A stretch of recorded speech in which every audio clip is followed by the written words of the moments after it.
Ce matin, c'était maths. Maths 2 de centrale. Bon, ça s'est pas très bien passé. Ça s'est pas bien passé pour, ça s'est bien passé pour pas grand monde en fait. Et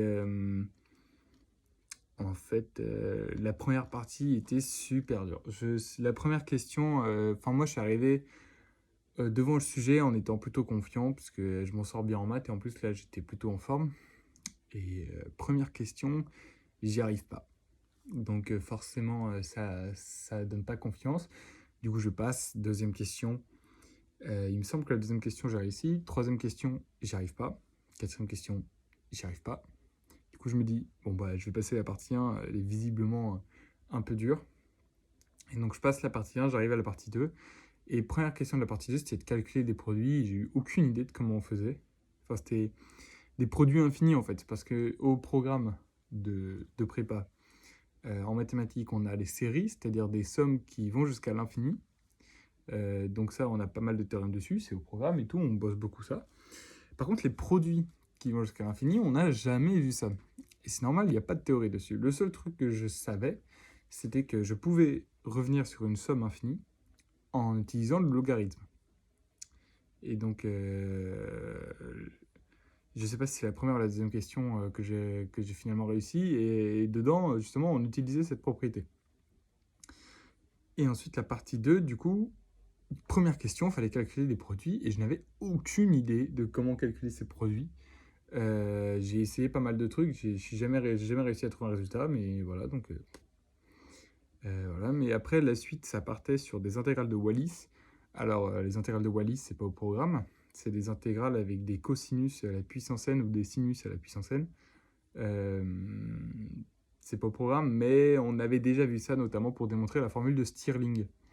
Euh, donc, on, donc l'avantage, c'est que je savais ce que j'étais en train de faire.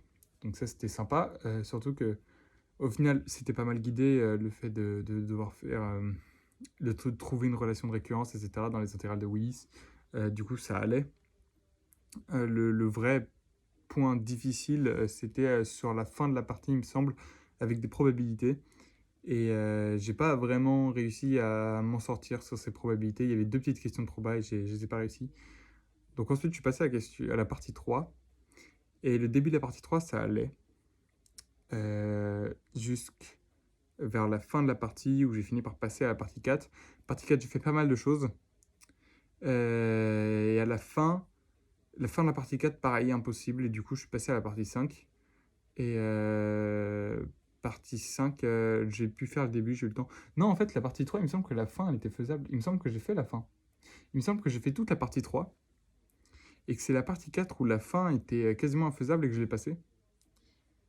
Euh, Surtout que j'avais plus beaucoup de temps, donc j'ai pas cherché à vraiment réfléchir sur la fin de la partie 4. Dès que ça m'a semblé vraiment compliqué, je suis passé à la partie 5 en me disant la partie 5, ça a l'air d'être proche du cours. Effectivement, c'était proche du cours, c'était la fonction gamma de Riemann. Donc, donc la fonction gamma de Riemann, enfin, on a la fonction zeta de Riemann pour les séries, et la fonction gamma, c'est un peu pareil pour les intégrales à paramètres. Là, non, zeta de Riemann, c'est pour les intégrales qui ne sont pas à paramètres.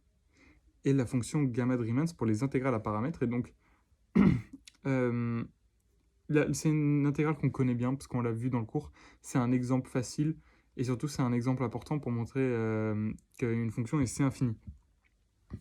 Et donc, la première question dessus, c'était juste montrer qu'elle était continue. Donc ça, c'est facile à faire. Il fallait aussi montrer qu'elle était définie. Donc, théorème de continuité, il montre qu'elle est définie et continue. Donc ça va, assez simple. Ensuite, il me semble qu'il fallait montrer qu'elle était C1 ou quelque chose comme ça. Non, c'était une récurrence.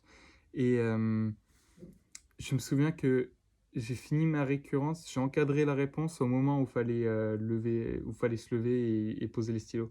Donc, euh, donc voilà, c'était ça je l'ai réussi du coup. Euh, du coup, en soi, c'était assez compliqué. J'ai pas fait grand chose. Euh, Surtout que c'était dur. Les gens à qui j'ai parlé, ils ont tous trouvé ça dur. Donc au final, on ne sait pas vraiment ce qui va se passer, hein. Sûrement que les résultats, comme d'hab, vont dépendre uniquement de ce qu'ont fait les autres. Donc finalement, le fait de garder le moral, je pense que ça a été une bonne chose. Même si au début j'ai vite été un peu déprimé, je me suis vite repris en main et j'ai continué. Le mec qui est à ma droite, moi à ma gauche, il y a un mur, et le mec qui est à ma droite, il a pas l'air d'avoir énormément écrit. Au début, il a passé, je pense, bien, je sais pas, 20-30 minutes à pas écrire, donc il écrivait deux, trois trucs, des fois, ça avait l'air d'être son brouillon, il écrivait deux, trois trucs, mais il avait pas, au bout de 30 minutes, il n'avait pas encore commencé à vraiment rédiger. Donc je pense il a voulu forcer sur la partie 1, mais voilà. Sinon, fin de centrale. En soi, le concours central, en général, je suis plutôt content de ce que j'ai fait, même si je pense qu'il y a pas mal de sujets où j'aurais pu faire plus et faire mieux. Mais bon, c'est le concept du concours, hein, c'est au moment T, à l'instant T, le jour J. Donc si tu n'es pas capable de tout donner à ce moment-là, bah tant pis. Euh, voilà, donc je suis content de ce que j'ai fait en général sur Central. Le prochain concours, c'est Minpon, c'est le lundi prochain. Minpon, c'est le concours que je vise. Moi, je vise Super Hero. Donc, on donne tout pour Minpon, en espérant que ça se passe bien. Et voilà.